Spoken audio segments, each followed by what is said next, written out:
Now we are ready to have the real presentation, okay, about how video games explore religion. Okay, so any questions up to this point on what I was saying? Yes, no, no, wait.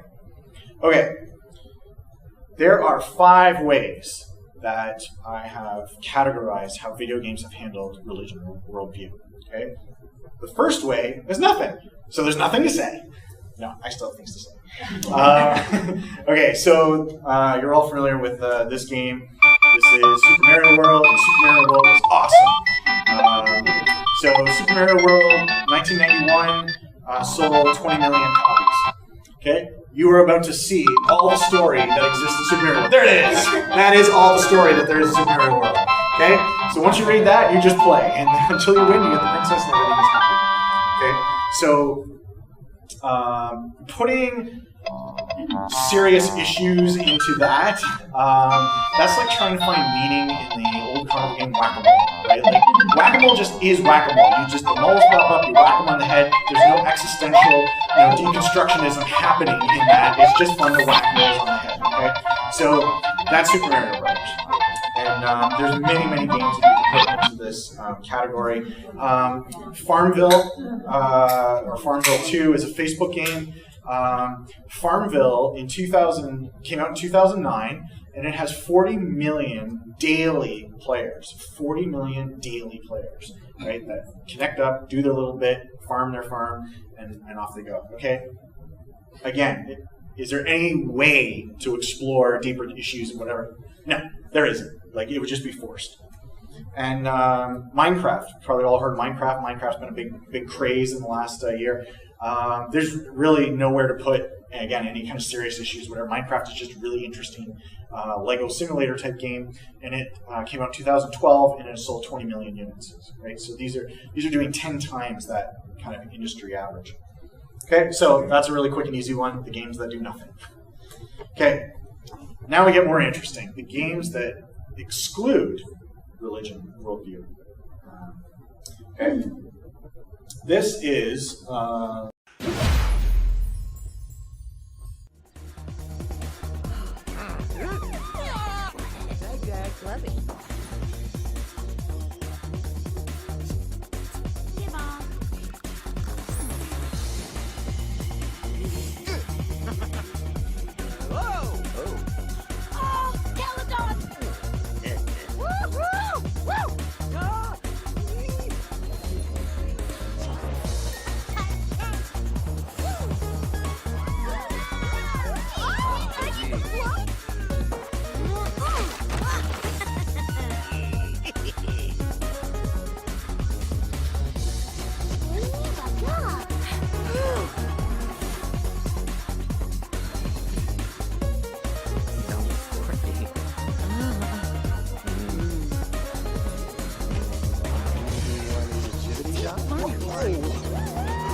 Okay, so that's The Sims 3. So what is this thing? The Sims, the first one, came out in 2000. It was created by the same guy that created SimCity, if you've ever heard of that. It's a life simulator, and you're like, what the heck is that? Just kind of as I described, it's a life simulator. It simulates life. You have these little Sims that are people, and you play out their lives however you choose in order to play that out. Okay, and you're like, well, that's kind of weird. Who the heck would actually play that? Well, 125 million units were sold. 125 million units. You've heard about Minecraft. This is 10 times Minecraft. This is bigger than Farmville. This is bigger than anything. The Sims is the #1 selling video game of all time, and probably will be for all of time. Like, it's just ridiculous how much they sell. Okay, so here's where it gets interesting. Some of the things, just a slice of the things you can do in The Sims. You can sleep, work, bathe, cook, clean, watch TV, play a computer game. I really like that one. So I'm playing a computer game and that guy's playing a computer game. That's kind of interesting. Okay, you can go to nightclubs, do your homework, barbecue, plan a party, fly to China, make a cell phone call, propose marriage. You can fight with your spouse and your neighbors. You can rob someone. You can go jogging. You can play chess. You can swim. You can drink. You can paint. You can catch a fish. You can play an instrument. You can hack computers for money. You can pee your pants. You can eat garbage. You can have a room like Katy Perry. You can fill your house with IKEA furniture. There's one thing you cannot do in that game. Pray. You cannot pray. Do you go to church? Nope. Why is that? Why is that? You may think it's to avoid controversy. Well, religion is a very controversial topic. Well, there are controversial topics in there, and I'm not making a value statement. I'm saying there's controversial stuff in there. Anyone can sleep with anyone in the game. It makes no difference. You can have homosexual relationships. You can have heterosexual relationships. You can have young people with old people. The only thing they will not let you do is have sex with a minor. So you cannot pray, and you cannot have sex with a minor. There's a value statement. Okay, so what is the worldview of the game, right? I think they're saying that religion isn't important enough in life for them to put some guy for half an hour so that you could do that in the game. Like, you have all these other things, but you can't put your hands together. Or that religion is simply something best avoided. And so I think that's very telling in this game.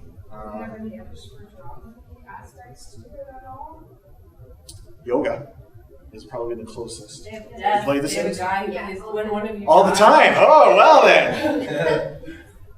Yeah, they have like meditation. That's the closest. Weird, eh? Yeah. And ghosts. Yeah, that's like not really there's- spiritual, but Yeah, you can die and maybe your ghost will haunt people and stuff. But Yeah. they can't pray. Yeah. Okay. Now there's something else. The Sims 3, again, being life simulator, is a very, very interesting game. It's the kind of thing that you would expect to actually be an indie game, really few people know about, so it's actually remarkable that it sold as much as it did. Okay, it's a life simulator, but here is a very unfamiliar word. Bourgeois. Bourgeois. Yes. But it's a very familiar philosophy. Okay? Here's the best way I can describe what bourgeois means. It's the idea that you kind of work hard in this life, you do what you should, you have a spouse, you have a couple kids, climb the corporate ladder, not in a greedy way, make all you can and stuff, and then you retire comfortably and you live out your days and maybe you travel and enjoy life and whatever, and that's the good life. There you go, that's like the whole thing, right? That is bourgeois, and I would say there's no real interest in reflecting on the bigger questions in life. Like, everything I just described is like, yeah, okay? So, you probably know people. You might be a people that, thinks that. So, that's bourgeois. Again, very strange name. Now, here's what's interesting about The Sims. In The Sims, you have these 6 little bars at the bottom. Do you miss it when it was 8 bars, or do you like the 6 bars? I like the 6 bars. Interesting. I'm an 8 bar guy.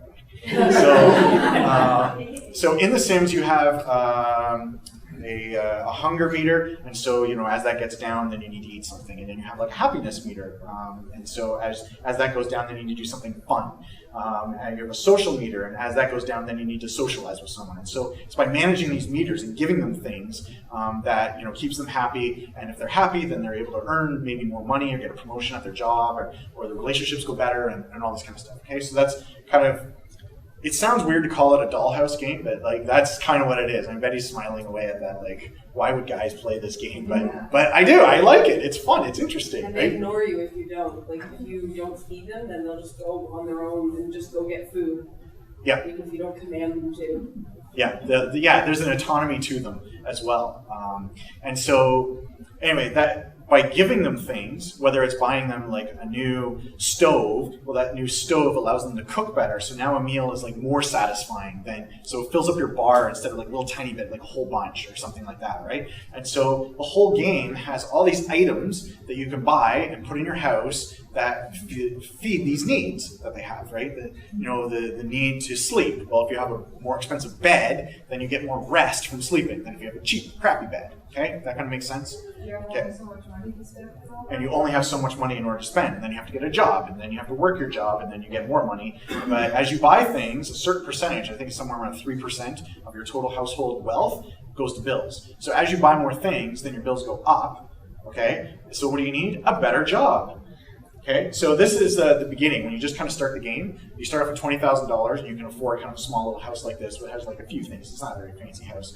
And then there's some real genuine items that you can buy in order to have happiness. Okay, so you have, say, an empty house, and you don't have a TV at all. And it's really hard to play the game because your person's always miserable because they can't do anything fun. Then you buy a TV, and then they can watch TV, and their fun meter goes up, and it's like easier to play the game and stuff. Okay, so as you get more money, you can buy better and better TVs. And so what happens is you get a bigger and bigger house in order to store more and more stuff, right? And so as you store more and more stuff, your bills go up, so you have to have more, like a better job. So you get the better job to pay for the better house with the better stuff.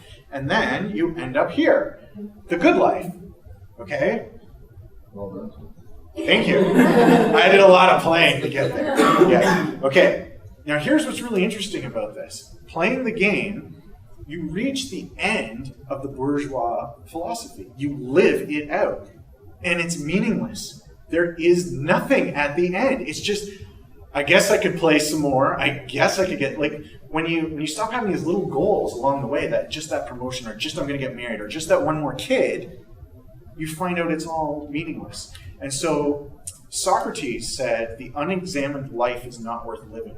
I can't think of a better art form that can prove that to you, that Socrates was right, than The Sims 3, because you can play out the unexamined life. Personally, I say that meaning is like water. It trickles down. I have answers to the big meaning questions in life, and that infuses the small things in life. If you don't have answer to the big questions, and you're looking for meaning in the small, it's like trying to pile water up. I don't think it works. So, that kind of makes sense, The Sims? Pretty interesting, eh? Yeah. Okay, let's talk about Rockstar Games. Rockstar Games is to game companies what Kiss and Motley Crue are to rock bands. Okay? Anybody, is that a good analogy that you kind of understand? These are just crazy party animal type guys that are making games. Okay? So they take a hedonistic philosophy of whatever feels good, just do it. Right? Just run with it. They are an anything goes company. And like any artist, they create art that they enjoy, right? So when you look at what they've created, that's what they want to play and do and enjoy and experience and all these things and stuff, okay? Now, just to bring this close to home, they have an office in Oakville. It's probably about 10 kilometers from here, and they have 100 people that work there making what I'm about to show you. They are the creators of the Grand Theft Auto series. And that had a lot of controversy around it. You heard about it in probably the news. Now, here's the interesting thing about these guys. They have some of the best technology in here. For a long time, we've been able to make buildings that look good. We've been able to make cars that look very real. The level of realism goes up and up and up. With previous kind of technologies that you'd use, like facial motion capture, we didn't really ever feel that we could pull that off. You could never really tell whether someone was lying or not. With this technology, what you see is what you get. I'm always happy to help the LAPD.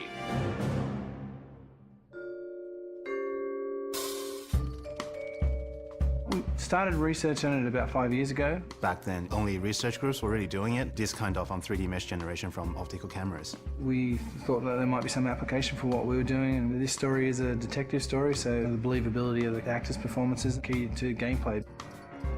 That's one of the key strengths of our system. We can actually see all the subtle features that animation traditional ones just can't do. Cole Phelps, traffic.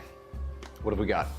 It's really acting a scene in two parts, the motion capture and then the motion scanning. The motion capture captures all the body movements and where people look, so it gives you all of the eye lines. Regulator valve. Good find. Then we move over to this studio where an actor would typically go into makeup in the morning and then have their hair done in a 1940s hairstyle. Then they'd come into a room and sit in the seat behind me, and what the rig does is capture a volume around them. You've got cameras not only around, but also looking upward and downward as well. So any kind of movement is going to cut out some of the information. And they deliver their lines, and as they talk, they get processed and turned in 3D. And action. So the guys' names that I've been seeing doing the repairs on the heaters, they're fully licensed and accredited. We go from 2D videos to 3D meshes I think you're lying, Rasik. I think some of your men aren't fully licensed. to compressed versions for the game.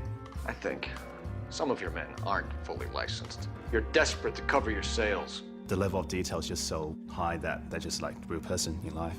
You're gonna lose your wife and probably end up in the big house. Whole new level of games. So, unfortunately, these guys at Rockstar are influencing filmmakers and other artists, again, because they have this amazing technology. There's just another kind of quick example. You can just, it's getting really close to the actor. We are very close to digital actors in movies, right? Where probably an actor will license away their image, and then they can perform in any movie for the rest of the time. Okay, so I'm going to show you a small clip of Grand Theft Auto 4.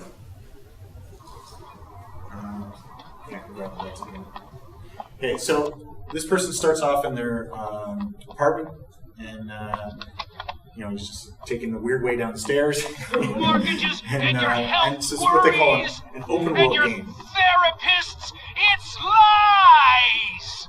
You are building your own hell! I paid the fuckery for you. So he just murdered someone. Now he has a house problem, which he's just solved. And now he's going to steal his car.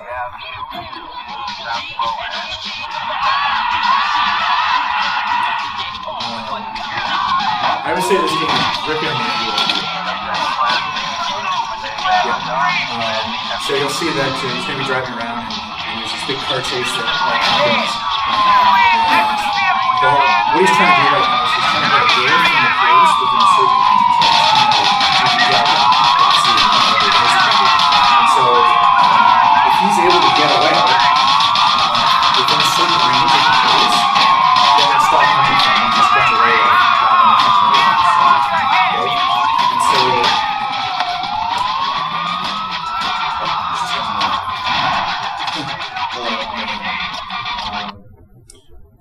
So,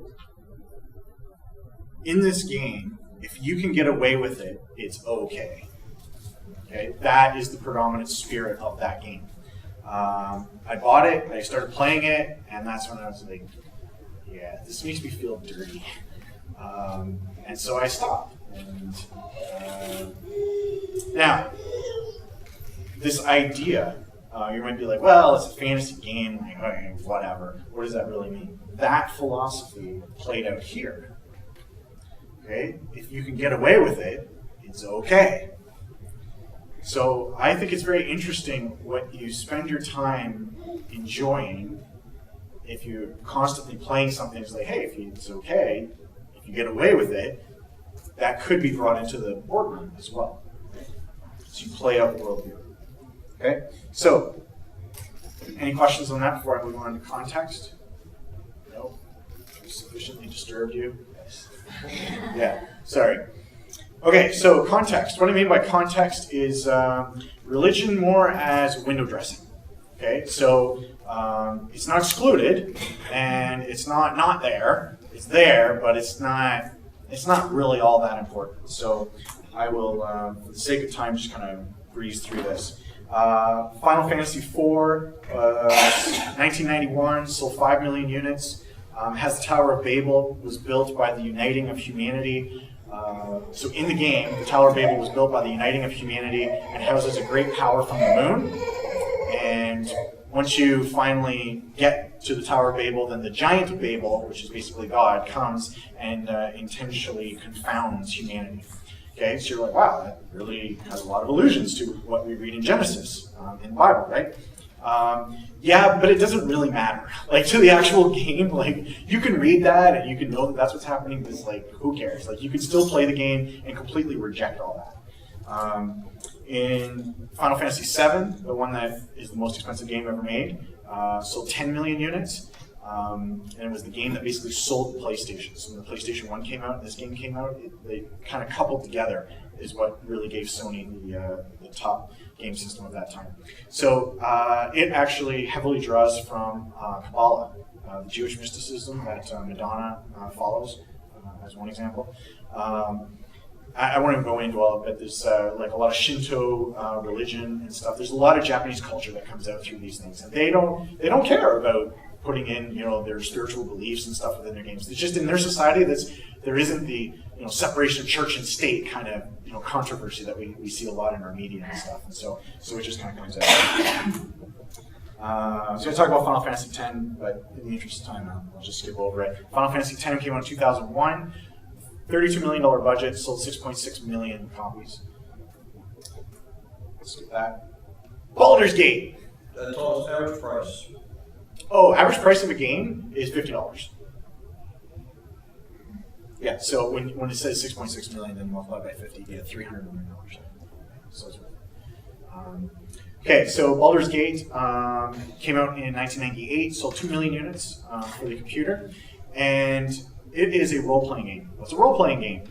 Typically, and I'm generalizing, Rob, don't shoot me. Rob likes role-playing games. So a role-playing game is set in a medieval fantasy universe, much like Lord of the Rings, if you've seen Lord of the Rings. So magic is real. Maybe you have orcs, elves, dwarves, like that kind of thing. Maybe you don't. If you've ever seen Game of Thrones, like maybe that kind of thing. So anyways, you play out on these worlds. Now, here's what's interesting about those games. Steven Weinberg, a Nobel physicist, said, religion is an insult to human dignity. With or without it, you would have good people doing good things and evil people doing evil things. But for good people to do evil things, that takes religion. Okay. Now, just about every role-playing game out there has the same plot. Some local creatures are causing trouble, whether it's wolves or orcs or whatever, are causing trouble, and you need to defend your homeland, you need to defend your people, you need to save the world, and you start going down that, and you find out that's not the real threat. There's actually someone who's behind that, but he's not the real threat. There's actually someone behind that. He's not the real threat. There's actually someone behind. When you go up the chain, there's some religious nut who is trying to bring their god to the world in order to cause chaos and trouble and whatever. It's always a religious nut. Rob, would you kind of agree with me on this? Maybe always isn't the right term, but predominantly there's always some kind of religious nut, some cultist activity or whatever that's going on that's causing all this stuff. And so I think that's very interesting when you see this being played out. I have yet to play a role-playing game, whether computer or otherwise, where the religious guys are good. They're just good. Like even neutral, maybe I'd be happy with, right? But there's always some kind of religious nut at the end of the tale. Sim Afterlife. So LucasArts, the people that made Star Wars and whatever, also has a computer game division. They made this game called Afterlife. And I think it's interesting that they said, hey, we're going to make a game that simulates heaven and hell. You have to build heaven and hell. And there's souls that come from this planet, and if they're good, then they need to have their proper rewards in heaven. If they're bad, they need to have their proper tortures from hell. And it's inspired by Dante and stuff. And it's kind of a satire. So anyway, it's the reason I bring that up is it's a game that has taken, again, kind of religion as context, but you don't have to agree with any particular worldview in order to play it. It still just kind of plays itself. Okay? The next is a genre called God games. You're like, wow, what the heck is that? Okay? Peter Monolith, it's all his fault. Okay? All the God games that exist are his fault. He's an interesting guy. He likes to explore difficult or deep issues through games. He finds games the medium. Rather than writing about it or something else, games is a way to explore those things. He's not super successful in terms of like making money and that kind of thing, but he's had a huge impact on the industry. So I would contrast him with, he's kind of like the Bob Dylan of computer game designers. Like he's kind of out there, and everybody really respects him, but not a lot of people actually buy his work or something. I mean, I know Dylan sold a lot of albums and stuff, but just that kind of quirkiness and stuff about him. Okay, so he created this game called Populous, and he created it in 1989. And when you actually watch it here, all you do is you raise and lower the land, and you allow your people, that guy holding the Anka symbol, he's your follower, he's your devout follower, and you want him to reproduce and have more followers. So you're a god, the more followers you have, the more power you have. The more power you have, that's good for you. And so you want to wipe out other followers of other gods, and you want to make these guys have really good houses. And the bigger their houses, then the more people there are, and the more power you get. And so you can shoot down lightning bolts, and you can cause earthquakes, and all this stuff based on the power within the game. Okay, so this is the 1989 one, and it's really boring. When I was looking and doing research, I was like, I can't believe I used to play that game. Because looking at it now, it's like, wow, that's pretty dull. Okay. Pocket God, this is the only mobile game I'm going to be talking about. Pocket God you can get for your iPhone or your tablet, and this is what this says on our website. You are the island god. What kind of god would you be? Benevolent or vengeful? Play Pocket God. Discover the answer within yourself. Okay. Now, Peter Monalou, after 20 years, so in 2005, he made this game. And it sold about 1 million units. I don't think we need the lights on this one because it's fairly bright. It's called Black and White 2. Black and White is good and evil. You want to call it. To be a god, to wield the power of good and evil, that is your destiny.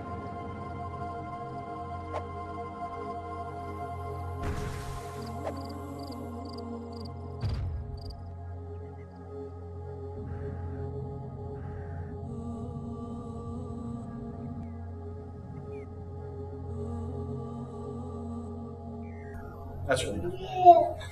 The gut game thing is not that important. Okay, so now we are on to the final part. Yeah. So any questions so far? Okay, we're ready to dive into major themes. Okay, so now religion is the major theme of the game. It's integral to the story. Okay, so I've identified 3 that I think really stand out. The first is Civilization 4.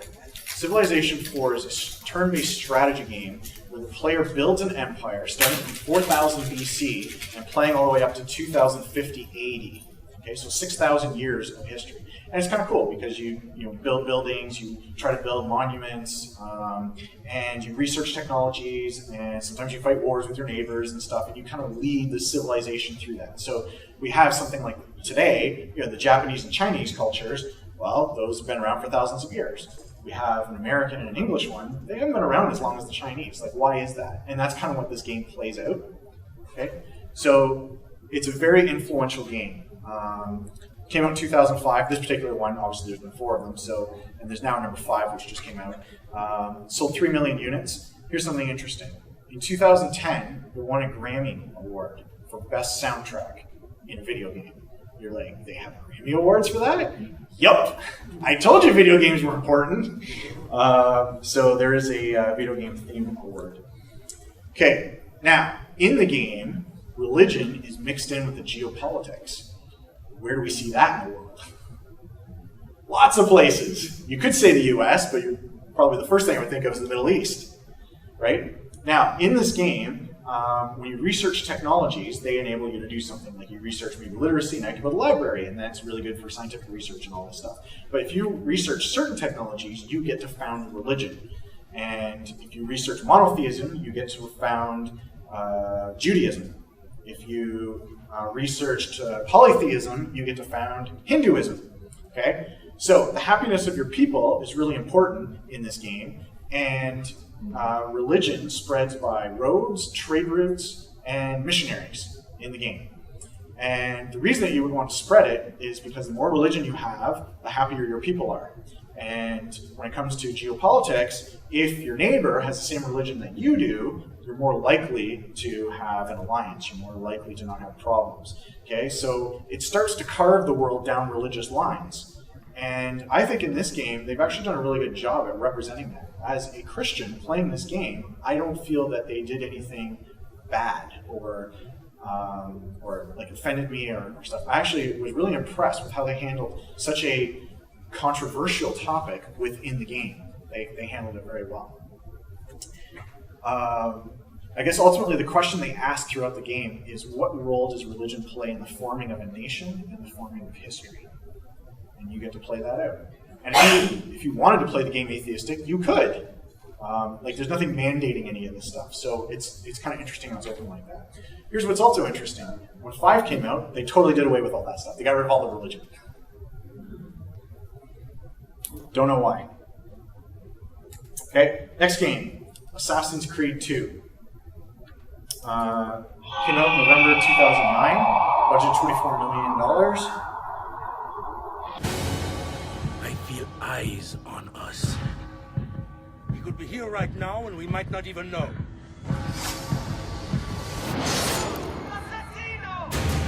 I did not choose this path. It is a good life we lead, brother. It was chosen for me. You and your collaborators are sentenced to death. Father! I'll kill you for what you've done!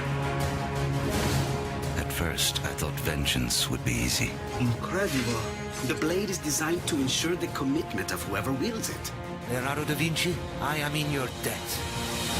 He is Rodrigo Borgia, one of the most powerful men in all of Europe, and leader of the Templar Order. For 30 years, I've lived in the shadows.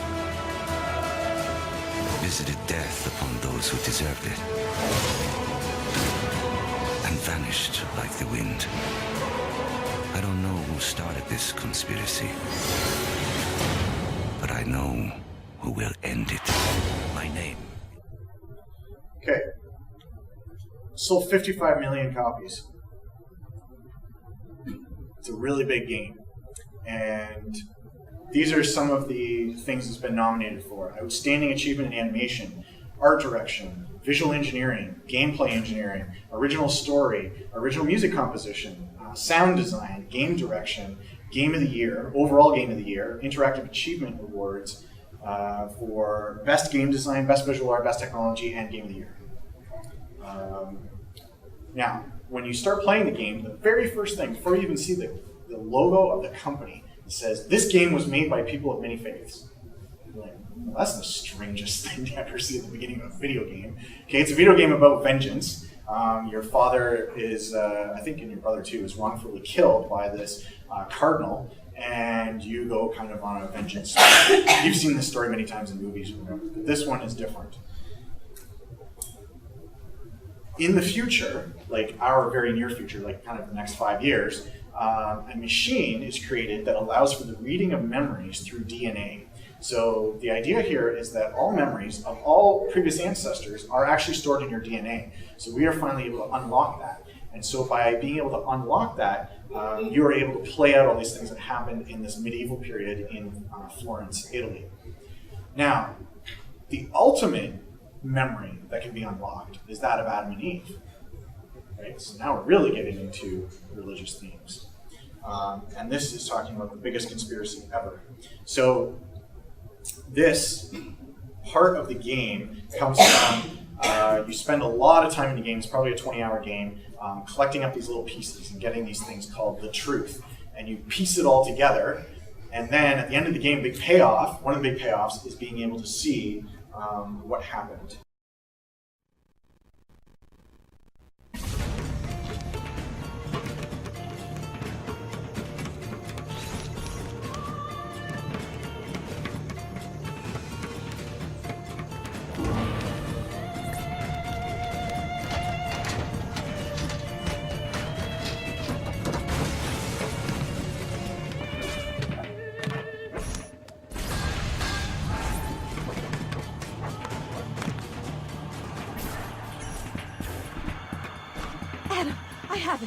Eve. The escape from Eden. That is a reinterpretation of what Genesis is talking about. And I don't have a problem with artistic expression, but when you start changing the facts, that's when it's no longer, I would say, artistic expression. Now you're getting to kind of the Dan Brown side of things, where you're just spouting kind of ideology or theology about things. Okay, so that's one aspect of the game. This next one is the ending of the game. and I'm looking out at the crowd. I don't think anybody here is going to play Assassin's Creed 2 anytime soon, so I'm not ruining anything for you. Okay, so the setting to this thing, and it's kind of a long ending, and it's just a 2-minute clip of that long ending. You've just broken into the Vatican and assassinated your nemesis, the Pope. Okay, and the guy that you killed is in real life the guy that became Pope Alexander VI. And by taking the apple, which is what you just saw, which was stolen from Eden, by taking this apple that's been hidden away, you are now able to open a secret vault that is hidden beneath the Vatican that the church has been covering up all this time. And now that you can open up that vault, you can go inside. And so this is where the sequence takes place. Just open the vault.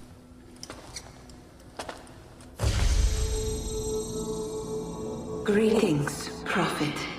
It is good you have come. Let us see it, to give thanks.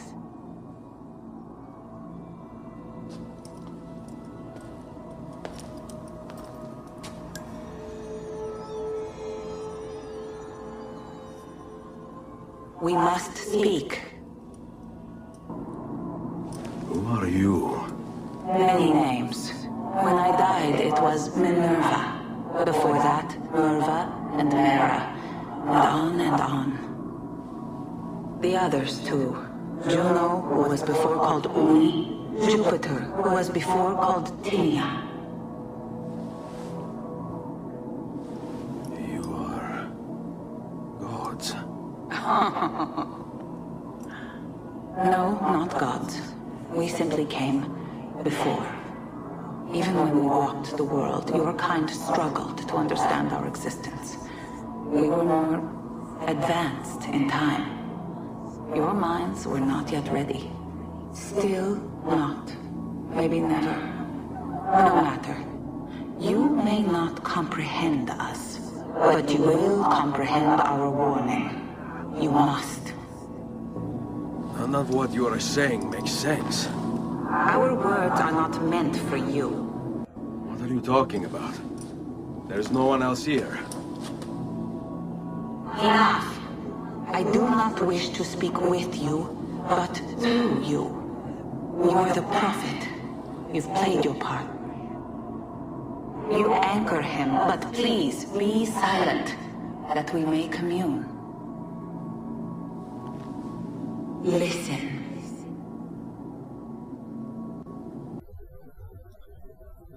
My name is Minerva, and you may not recognize the name Minerva. Minerva is a Roman god of wisdom, and she says that she has many names as part of this ending.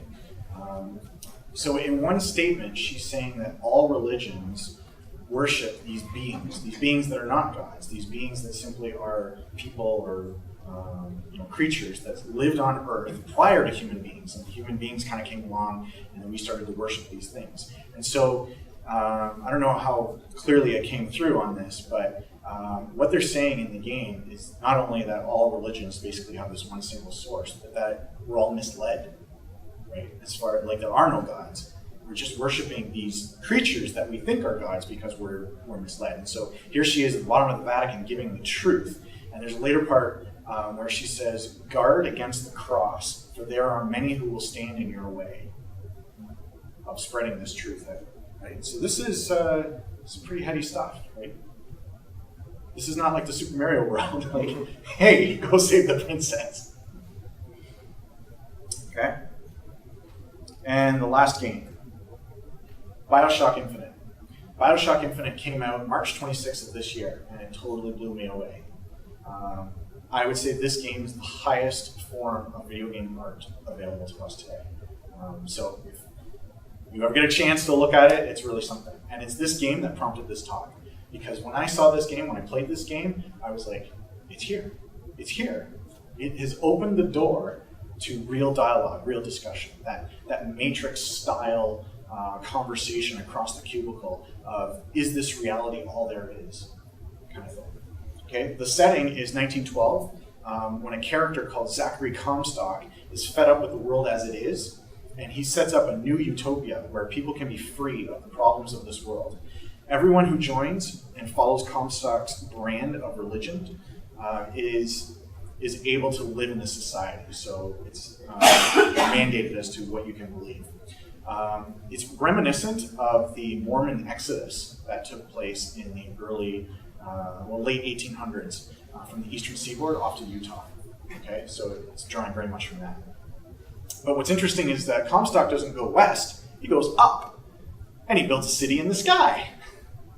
Okay, so this very brief clip that I'm going to show you is from the beginning of the game, where you take a shuttle from Earth to the city of New Columbia.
And every year, on this day of days, we recommit ourselves to our city and to our prophet, Father Comstock. We recommit through sacrifice and the giving of thanks, and by submerging ourselves in the sweet waters of baptism. And lo, if the prophet has struck down our enemies at noon and not railed against the Sodom beneath us, it would have been enough. If the prophet had just railed against the Sodom beneath us, but not accepted the 3 golden gifts of the founders, is it someone new? Someone from the Sodom below, newly come to Columbia to be washed clean before our prophet, our founders, and our Lord? I just need passage into the city. Passage to the city. Brother, the only way to Columbia is through rebirth in the sweet waters of baptism. Will you be cleansed, brother? Hey. I baptize you in the name of our prophet, in the name of our founders, and the name of our Lord.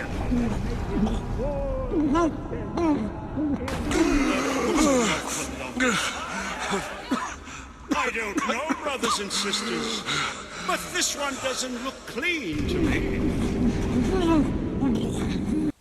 Amen. There's no chance, no luck, only providence. Just because the city flies don't mean it ain't got its fair share of fools. Bioshock Infinite's themes include racism, extreme religion or zealotry, ideological society, theocratic government, racial segregation, Nazism, jingoism, and xenophobia, quantum theory, multiple universe theory, undoing one's past sins, and forgiveness. Heady stuff. Try watching a movie that deals with all that. It's about a 20-hour game, give or take.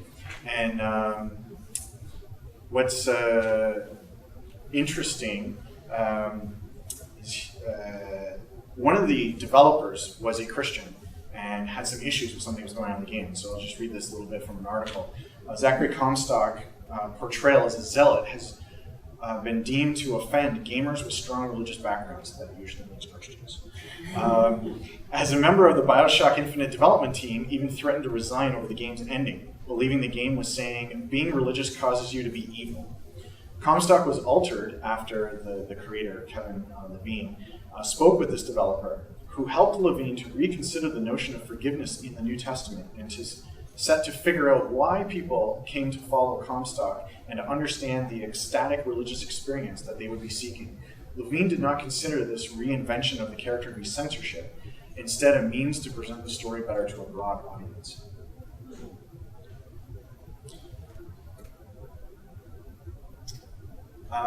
This next clip comes from the ending. It's about a 20-minute ending, and it's only 3 minutes taken from that ending, so hopefully I can set this up for you. Well, I'll watch the clip first, but I think you can get the seriousness and gravity and emotion that comes through from this ending. Okay?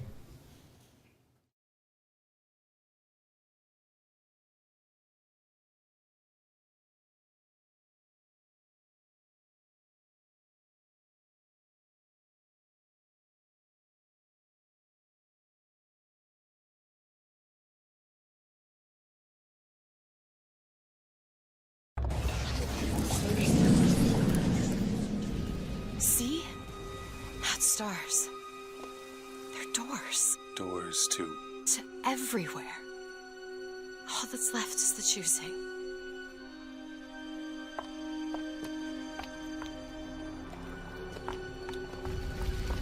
What are all these lighthouses?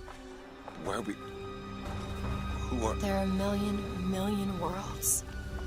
All different, all similar. Constants and variables. What? There's always a lighthouse. There's always a man. There's always a city. How do you know this? I can see them through the doors. You, me, Columbia, Songbird. Sometimes, something's different, yet the same. Constants and variables. Yes.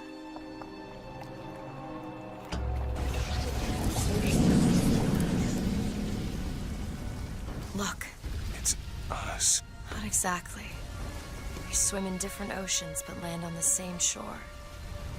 It always starts with a lighthouse. I don't understand. We don't need to. It'll happen all the same. Why? Because it does. Because it has. Because it will. There's so many choices. They all lead us to the same place. Where it started. No one tells me where to go. Booker. We've already been.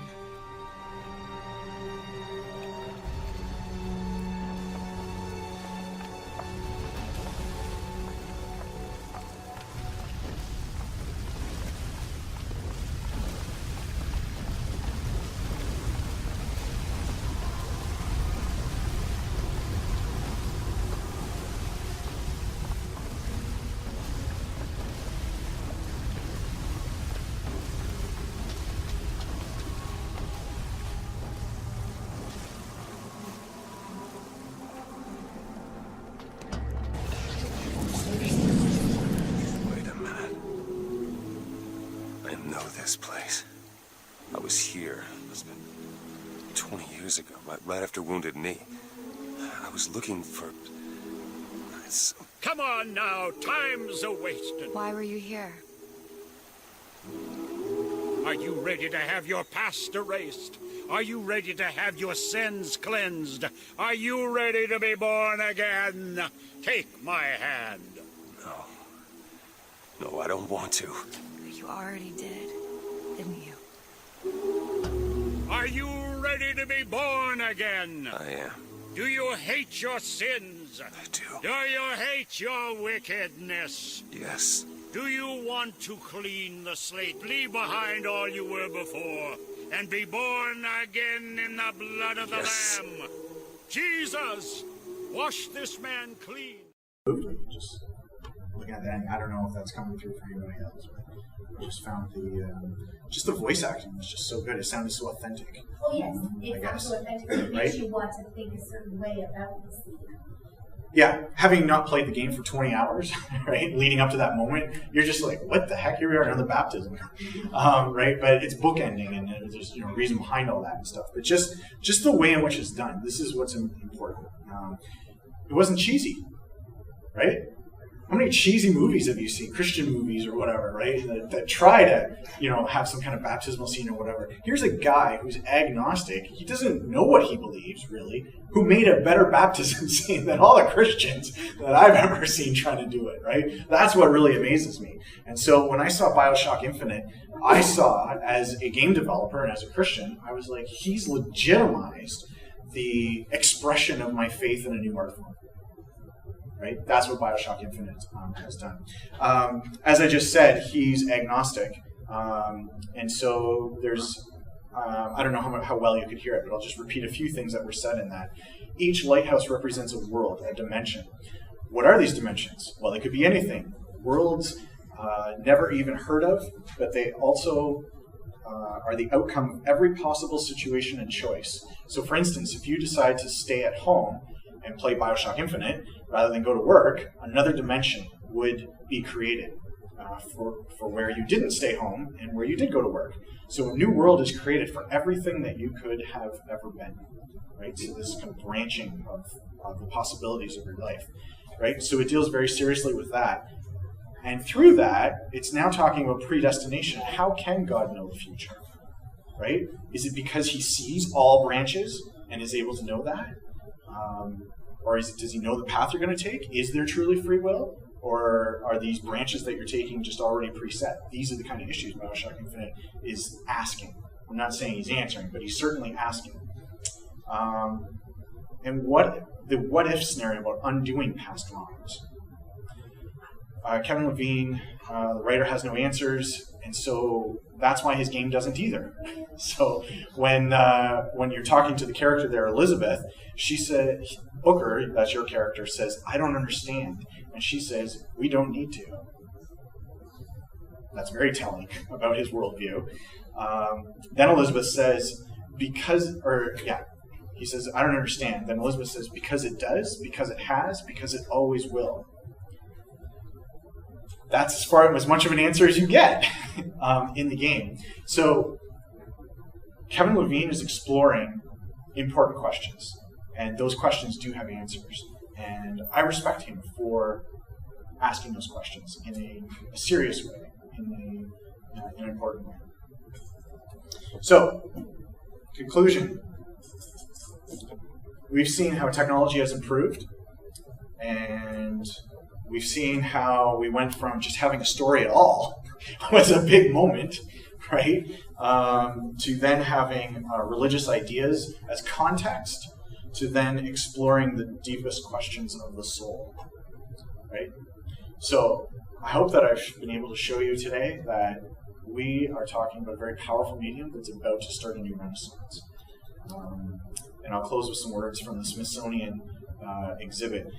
An amalgam of traditional art forms, painting, writing, sculpture, music, storytelling, and cinematography, video games offer artists a previously unprecedented method of communicating with and engaging audiences. I guess one last thing is when we read the letters of Paul and Romans and what Jesus said also in John 17 about being in the world but not of the world. That is something that I see very much in when it comes to video games, both playing and creating, about keeping that in mind, that we can be in the world and not of the world. So as a church, as a people, how do we look at this art form? It's right there in front of us. Do we shun it, like rock music and movies, or is it something that we embrace and understand? So, thank you for your attention. And it's 9 o'clock.